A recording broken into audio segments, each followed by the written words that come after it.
This video is for you if you've had spiritual revelations, big insights, moments where you felt so deeply connected to life and things just made sense, everything clicked, you knew how to move with emotions, you knew how to let things go that weren't serving you, and so on. And after some time, this clarity faded away and you came back more towards your kind of old consciousness. And ever since, you've been struggling with that and you've been fighting against it and you've been trying to get back to this moment of clarity. So what I want to talk about in this video is what's the most effective way of dealing with these insights and aha moments and what happens afterwards, and what you can do to actually sustainably move in the right direction. Now, for those that don't know me, my name is David Lyon, and for the past 4 years, I've worked with over 100 highly sensitive individuals on feeling more embodied, connected to what they want, and able to actually make that happen. And I've had my fair share of big revelations and insights where suddenly everything made sense in my life. And I certainly struggled with the fact that none of those insights stayed with me in the same kind of intensity that they were when they popped up.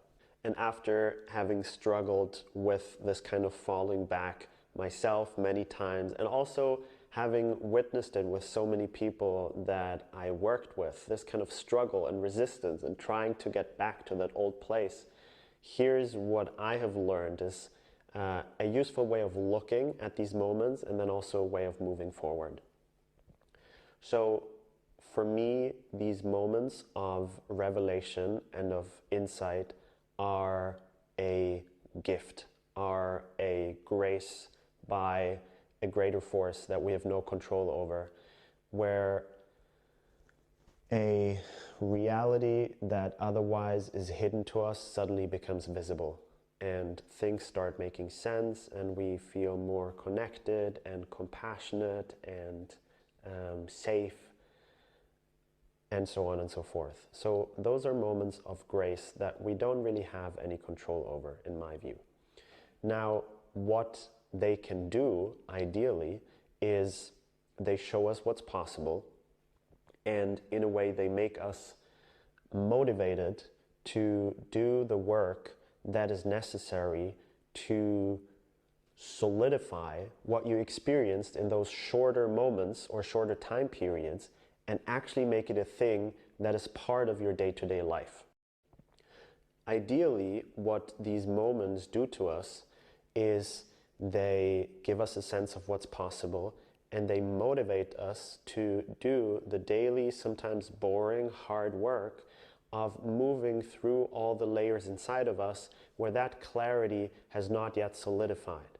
So just because you had a moment where something felt clear does not mean that you've really worked through all the layers inside of you to which this clarity has not yet gone through. So say you have a moment where you feel completely safe in life and you feel like there's nothing that you need to fear because you are one with everything, and death is just a transition to a different state of being, so that really there's nothing to worry about in life and all there is to do really is to play.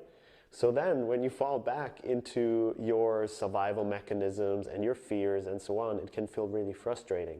But really, the perspective that I take on this is, okay, you saw what's possible, you saw where you're heading, and now do the work of moving through the layers that have not yet been integrated. It's like everything that shows up is an invitation for you to love more of yourself. And so the kind of mindfuck that can happen in those moments is we feel like, but I don't want to work through these things. I just want to chill in that clarity that I had. How can I just get back to this? And so the more that we resist the fact that material is coming up inside of us that is not yet integrated, where there are emotional wounds, trauma, and so on, that takes time to work through, that you cannot just shift like this, but that it really sometimes takes weeks or months or even years to be with something inside of you so that it finally becomes integrated and no longer feels like a emotional challenge inside of you, or something that is stuck, but actually something that is part of the whole. So when we fight against the fact that these things come up, we actually move further and further away from this moment of insight. Because if you remember, what was present for you in this moment most likely was something like, everything is okay, everything is perfect as it is, I can see beauty in everything, I don't see problems in the things that are coming up or in the quirks that I have or other people. I see the beauty in it. So what's important to understand is, just because you've had glimpses of what's possible, how connected and safe and powerful you can feel, does not mean that you have worked through everything inside of you that is not yet there. It was a glimpse, it was a grace from life that gave you this perspective, but really now the work begins, and the work is turning towards all the different parts in you, all the wounds, all the trauma, where that understanding of life is not yet established, where there is more of an perspective of survival and me against everyone else, and all sorts of beliefs that we adopted because of experiences that we or our ancestors had. So bottom line is this: if you want to solidify these glimpses or short time periods where you felt so incredibly clear and connected and joyful, and you really want to come back to this, the most effective way to do this sustainably is to turn towards the parts that are not yet there, is to be with those parts that feel scared, that are resisting, that are judgmental, where there's shame and so on. There is no shortcut around this. In fact, every time we try to shortcut this, we just slow down the process, which is okay, we all do that.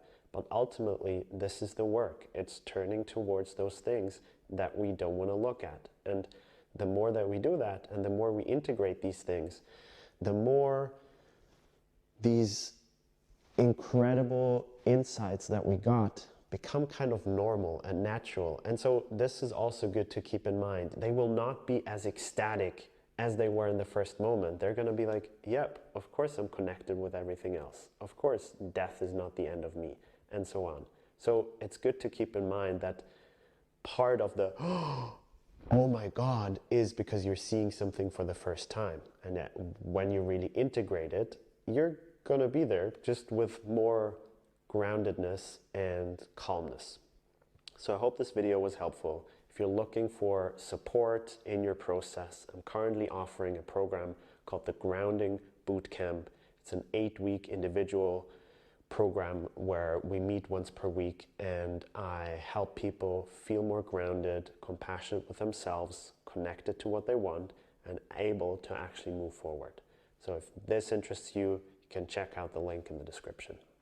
Give this video a thumbs up if you enjoyed it. Let me know in the comments what are your thoughts, and if there are any other topics you'd like me to cover. And if you don't want to miss future videos of mine on this channel, then you can subscribe so you get notified whenever something new comes up.